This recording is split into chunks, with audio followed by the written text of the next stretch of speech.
Student, आज बात करेंगे आपसे बीयर-लैम्बर्ट नियम के बारे में।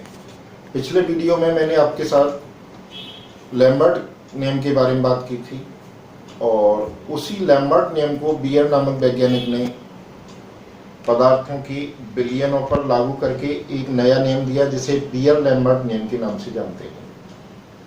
इस नियम के अनुसार जब किसी एक वर्णी प्रकाश पुंज को किसी पदार्थ के बिलियन में से गुजारते हैं तो बिलियन में तय की गई दूरी के साथ विकिरणों की तीव्रता में हुई कमी आपतित विकिरणों की तीव्रता के साथ साथ बिलियन की सांद्रता के भी समानुपाती होती है। इस नियम में आपने विशेष बात नोट की कि जो कमी हो रही है विकिरणों की तीव्रता में वो आपतित विकिरणों के साथ साथ बिलियन की सांद्रता पर भी निर्भर कर रही है और इन दोनों के साथ ही समानुपाती होती है। इस नियम को गणितीय रूप में निम्न प्रकार से प्रदर्शित कर सकते हैं। Minus d over d x अनुक्रमानुपाती आई इंटू सी या minus d over d x is equal to के dash i into C.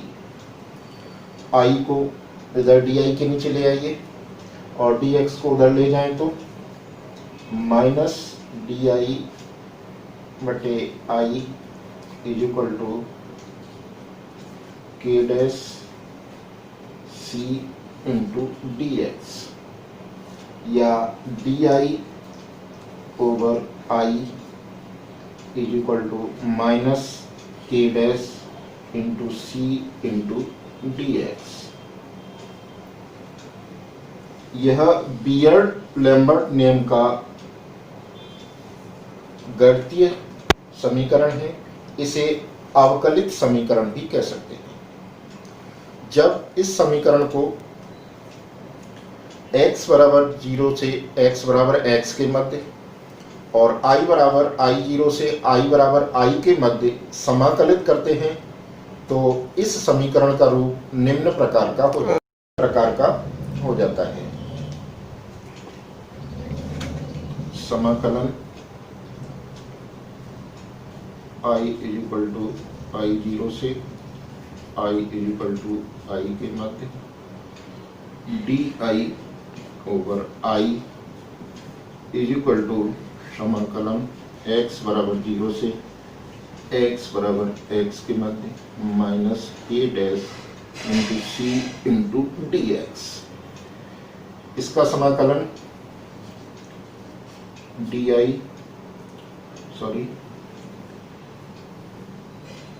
Log i बटे I0 बराबर माइनस के डैश सी इंटू एक्स।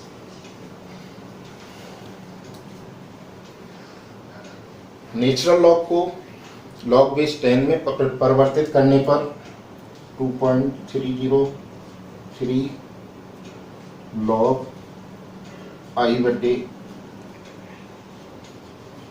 I0 बराबर माइनस के डैश सी इंटू एक्स। इस 2.303 को के डैश के नीचे ले जाते हैं जिससे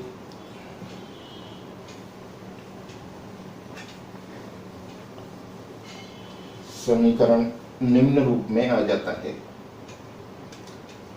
लॉग i बटे I0 बराबर माइनस के डैश अपॉन 2.303 सी इंटू एक्स।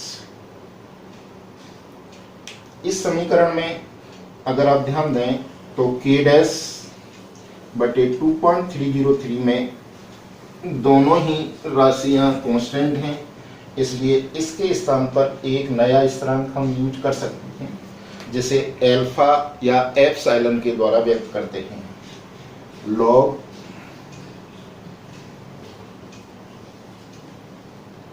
आई बटे आई जीरो बराबर minus epsilon C into x.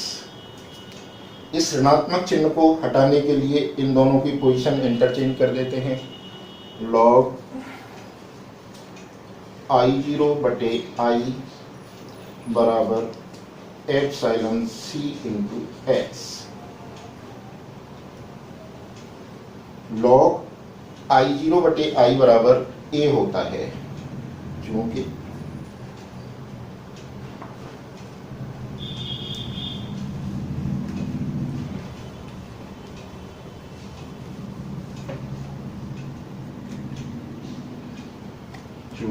log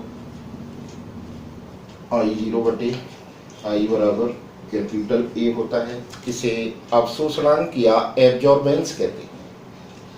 अतः उपरोक्त दोनों समीकरण के आधार पर हम लिख सकते हैं ए बराबर log आई जीरो बटे आई बराबर एप्सिलॉन सी इंटू एक्स। ये बियर्ड लैम्बर्ट नियम का समीकरण है। इस समीकरण की सहायता से एप्सिलॉन, जिसे हम अवशोषण मोलर विलोपन गुणांक या मोलर एब्जॉर्प्शन कोएफिशिएंट कहते हैं, को परिभाषित कर सकते हैं। जैसे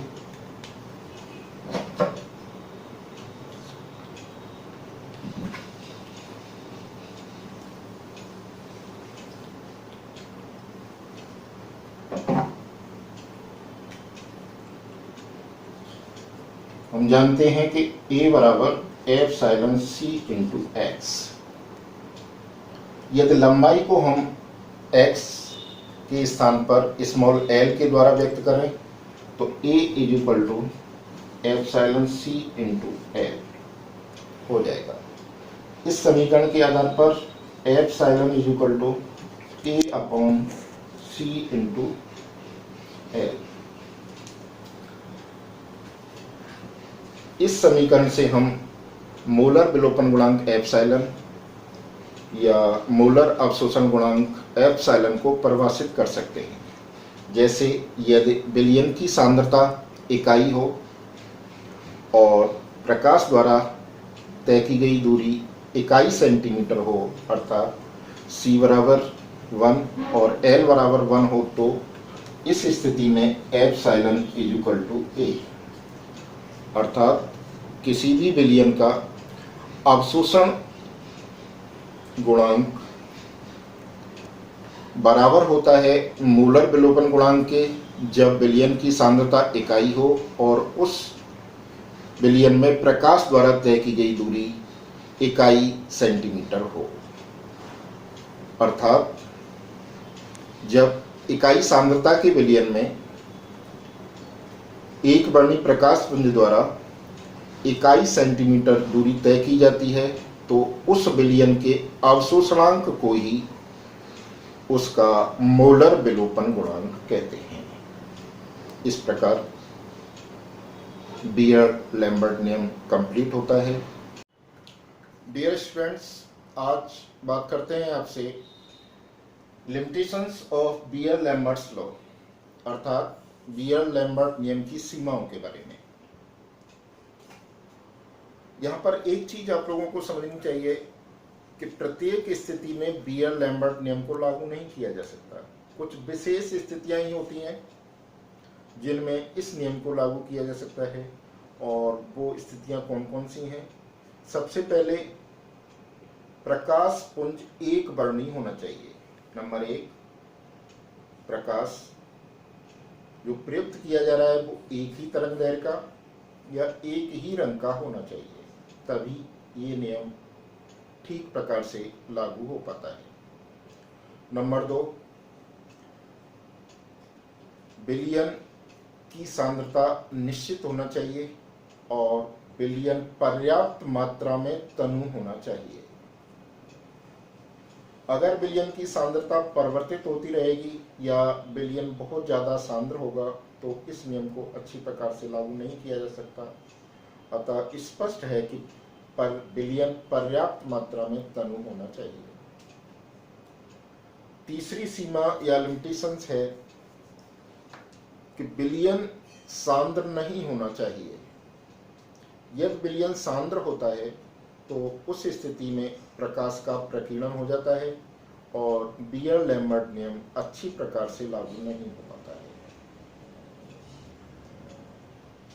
चौथी सीमा या लिमिटेशंस इस नियम की ये है कि विलयन का स्कंदन या कोएगुलेशन नहीं होना चाहिए। यदि विलयन स्कंदित हो जाएगा तो उस स्थिति में भी प्रकाश का प्रकीर्णन हो जाएगा और बियर लैम्बर्ट नियम पर्याप्त मात्रा में अच्छी प्रकार से लागू नहीं हो पाएगा। अगली कंडीशन और लिमिटेशंस है कि प्रयुक्त विलयन में आयनन, जल अपघटन, वियोजन आदि जैसी घटनाएं नहीं होनी चाहिए। नहीं तो उस स्थिति में भी लैम्बर्ट नियम का पालन सही ढंग से नहीं हो पाता है। इस प्रकार कुछ सीमाएं मैंने आपको बियर लैम्बर्ट नियम की बताई जिनमें यह नियम लागू अच्छे प्रकार से हो पाता है। This is all.